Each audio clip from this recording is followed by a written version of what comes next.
Kita lebih menderita dalam imajinasi daripada kenyataannya. Seneca.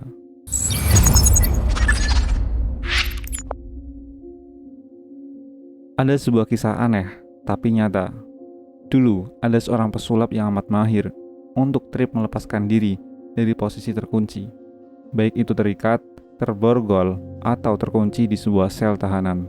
Hingga dia pernah mengklaim dirinya bisa keluar dari sel tahanan di seluruh dunia. Dan pada akhirnya, ada sebuah penjara yang mendengar tentang klaim itu, dan mereka menerima tantangan dari sang pesulap. Pada hari itu, banyak orang yang ingin menyaksikan pertunjukan tersebut. Kemudian, sang pesulap mulai berjalan masuk ke sebuah sel, dan ditutuplah pintu itu yang terbuat dari logam.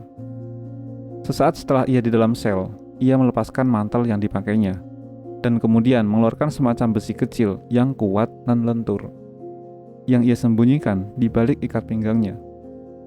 Lantas, ia mulai membobol pintu tersebut. Namun, ia mengalami kesulitan hingga kehilangan kepercayaan dirinya, dan 2 jam pun berlalu. Ia tumbang dengan bermandikan keringat di depan pintu tersebut.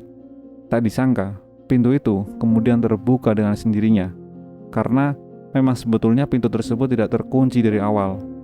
Pintu itu hanya terkunci dengan sangat kuat di dalam pikiran sang pesulap, dan pada kenyataannya, tidak terkunci sama sekali. Itulah sekilas cerita dari seorang pesulap yang dikenal dengan nama Harry Houdini. Segala hal yang kita takutkan dan khawatirkan, hingga timbullah kebingungan dan keraguan, bahkan ada yang mengalami depresi, itu semua hanya terjadi di dalam pikiran kita.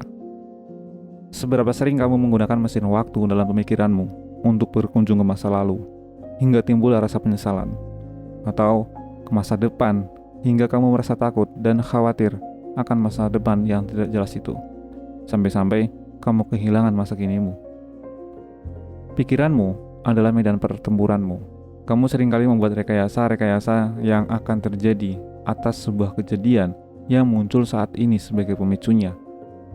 Jika kamu tidak secara sadar mencegah proses rekayasa itu terjadi, maka bersiaplah rekayasa-rekayasa semu itu akan merusak hari-harimu di masa sekarang.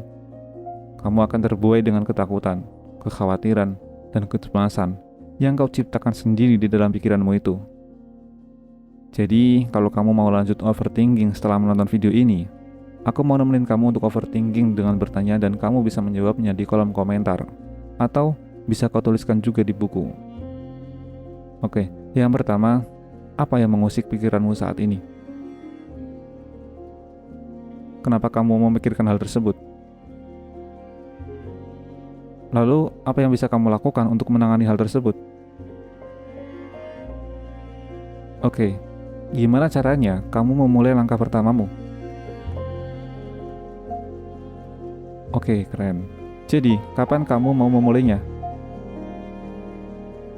Sip, sekarang berhenti yuk memikirkan hal ini dan lanjutkan apa yang sedang kamu kerjakan dan butuhkan saat ini.